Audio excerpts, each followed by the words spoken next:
Next group, I'd like to bring up Peg Phillips with the National Safe Boating Council and our own Pam Dillon. They're going to come up and talk to you about what they plan to discuss.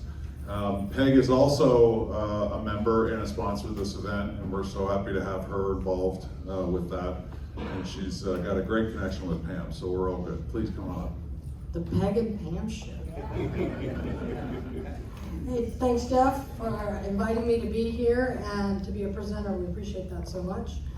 And Pam Dillon has like a gazillion accolades. I could spend the whole time talking about that. But one that really got left out yesterday that I think is so important is that Pam is a member of the Boating Safety Hall of Fame. If you've never heard of the Boating Safety Hall of Fame, we manage that, the National Safe Boating Council, and we'd like to have more paddlers be a member of that. So we're taking nominations right now. Go to our website. We have another member in the room, Virgil Chambers. That's the reason I got married, was to set up like a world record or something. But very exciting. The other person I don't know that's been introduced is the tallest guy in the room, Tom Dardis with the U.S. Coast Guard Boating Safety Division, and he's our technical grant manager on many of our outreach programs. So if you haven't talked to him, really good guy to talk to. So the person that takes all these amazing images and videos is our creative director and producer. Raise your hand, Ken Waldron. He's an amazing, amazing guy.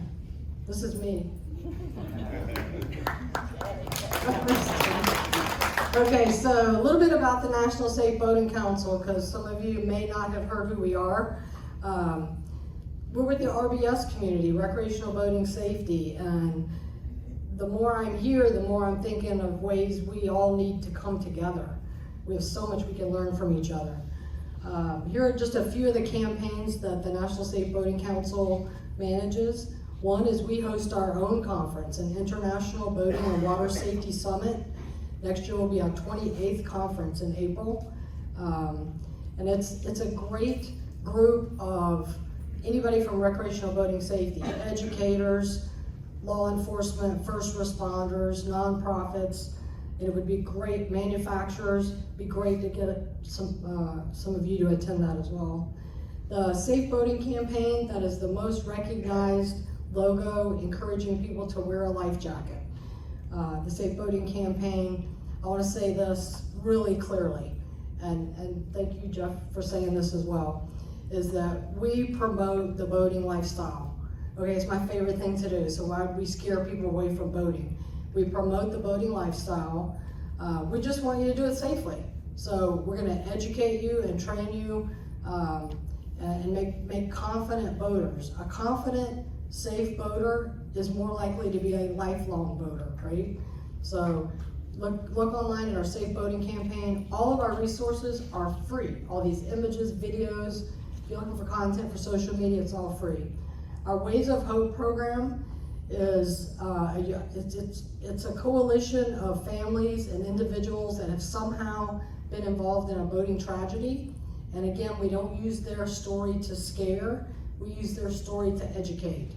And they kind of hit that emotional part of people that makes them change their behaviors. It's all about influencing a cultural shift for changing behavior. If you're a whitewater paddler, raise your hand. You're not going to get out there without a life jacket on, right? There is an inherent risk, right? It's part of your gear. So we want that to be across the board with paddling. It's part of your gear to wear a life jacket, just like it's part of gear if you're a cyclist, put a helmet on. And so we want to change this perception of, oh, if I'm putting a life jacket on, I must be a weak swimmer, right? We want to change that to, well, I'm a boater, so I better wear a life jacket. It's part of my gear. So you'll see that theme through all of our campaigns. Here's some of our partners with the National Safe Boating Council. You may recognize some of these logos up here, just to kind of let you know who all we do business with and collaborate with and partner with and learn from in the industry. And now I want to talk for a second about standards. The American National Standards, super important for us to adhere to the standards. We need that uniformity, conformity. that third-party assessment. So the National Safe Boating Council has an instructor certification curriculum and a curriculum for those certified instructors to now go out and educate recreational boaters in power boating.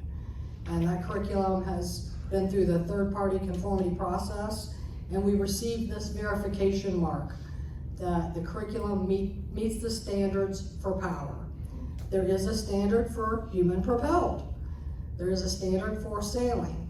So I'm an instructor for the ACA and have been for over 10 years now. I'm an instructor trainer for the National Safe Boating Council. But it's important that we are teaching to the standards. Why is that? First of all, it gives me credibility, right? I'm not just teaching something that I learned from a parent or an uncle or a neighbor, right? I am actually teaching to maneuvers that are in the standards. The second reason is liability.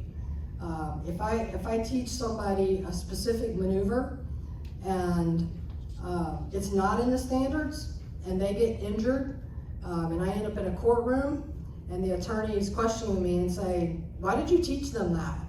Why did you teach them they had to roll 7 times, then get back on their kayak? If I can't say, well, that's part of the standard, then I'm now liable, right? So credibility and liability, really important that we teach to the standards. Here's our 2 courses, our instructor certification. It's a 3-day course. And then our instructors are handed the curriculum, boat control on water training, which is 4 modules to teach recreational boaters how to become more confident powerboat handlers. On our website, we have a Find an Instructor database. This is an opt-in, so we don't automatically throw our instructors on this public-facing database. But anybody that wants to be found, you can just put a zip code in, find an instructor. That way, it's easy for rec boaters to get some education. So I'm going to pass this to Pam because I think the question we're going to get into now is, do we need some standards? Do we need maybe some certification to help us grow this industry?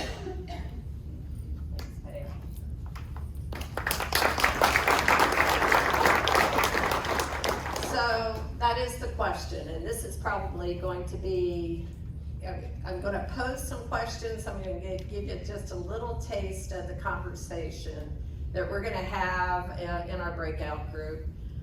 But where does the PTC go from here?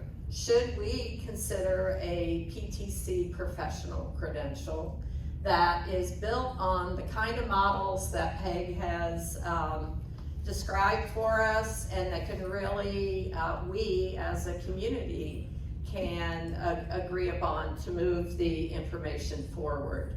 And I just want to say that we have talked about this at the board level, and we've shared it probably in some of the webinars and some of the member discussions that we have. But the PTC concept that's being discussed, and it's only a concept, that's why we don't have anything really fleshed out. We want to have a conversation with you all here at this event. The concept is to perhaps consider the formation of a paddle sport pro type of credential, a professional credential for paddle sports retailers and rental facility personnel. How many of you here actually rent boats? Okay, a few of you. There are thousands of rental outlets across the United States. And guess what? All of the community folks, the folks that haven't, that are just trying paddle sports for the first time, where do a lot of them get their start? They go to a rental facility, right? It may not be connected with your store. I mean, we realize we're preaching to the choir here that you're all part of this passionate group. What about those liveries, the rental facilities, the casual folks that have boats on a beach and people just go and jump in? What kind of training do they all have? Have they taken ACA courses? Where did they learn from? Or, where did they get their information to pass along? we really haven't talked about that gateway kind of influence that a first-time paddler renting a boat from an unknown outlet in many cases. How can we touch that entry-level contact so that they can really start that entry-level paddler off in a safe paddling, in safe paddling practices? So part of the PTC concept is to really flesh this out with all of you, the experts, so that we can then package it and start promoting that out there and advertising and working with our partners, the safe boating community and others, so that we can share that information and get and influence those entry-level paddlers right when they're trying paddling for the first time. We have talked about this to develop a program in partnership with the Safe Boating Council. They have the credibility and to use information from our other partners like the Water Sports Foundation, the U.S. Coast Guard. There are so many other existing resources that we can use from the ACA and others that are in the public domain. We don't have to reinvent the wheel. What we need to do is curate those kind of materials, put them in a package that you, the community, the Paddle Sports Trade Coalition, can agree that these are the common packages that we want to see out there for entry-level activities and entry-level communicators to use. We also, as Peg said, we have American National Standards for Human Propelled Craft. That's what the standard title is, Human Propelled. And it's for both knowledge and skill training. So we have existing American National Standards that have been created by members of the paddle sport community and have been looked at through a public review process and have been accepted as American National Standards. So those are published, and that's going to help from a liability perspective because we are going to closely adhere to those American National Standards. Now, I just want to take it a little bit back in time. The industry has done this before. I don't know if how many in the room were around back in the 90s, but there was a program that was developed in cooperation with the North American Canoe Livery, the National Association of Canoe Liveries and Outfitters. How many of you remember that group? Anyone here? All right, we got a few. NACLO worked with America Outdoors, the American Canoe Association, and the Ohio Department of Natural Resources.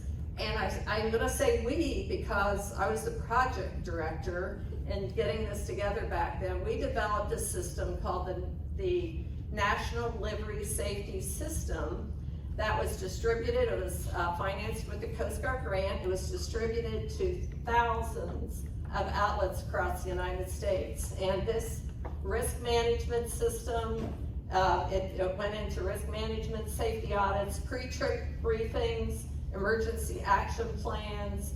It had several videos that were affiliated with it, both long and short versions for the customer, but it had signage. It also had staff training. It was just so important for us to develop that staff level information so that you as a manager could have your staff go through this material and be trained, even as we know that turnover among staff is just so important. I'll say that built on that, after NACLO was no longer in existence, the Professional Paddle Sports Association picked up on that. And how many of you remember PPA? I see a number of other folks in the room. They also built on that and developed the National Paddle Sports Safety System. But then what happened to PPA? It kind of merged into PIA, the Paddle Sports Industry Association, and they also developed another version of that. What was lacking though is the delivery, the community that would endorse and keep these materials updated. And what we are proposing to address some of the information that we've discussed already is how do we agree on what content we use to educate the entry-level influencer, the person that's renting and putting that person, or the person that is helping that customer in that rental boat, or that you're selling an entry-level product to a new paddler. What information can we all agree on that we can share collectively as a foundation, as a standard, that everybody gets that same information and moves forward, and we can do that, and that's what we're going to talk about more in this breakout group. And I will say that both Jim and Jeff Moog and Peg and myself do have a combined breakout group, and we're going to be talking about both the statistics and the data and some of the information that the Water Sports Foundation has shared, and also this, what do we do from that? What future steps can we all agree on that we want to see move forward to consider perhaps a PTC professional credential to address this? So that's it for our breakout group. Thank you. I hope to see you there. Thank you, Jim. Appreciate it for that one.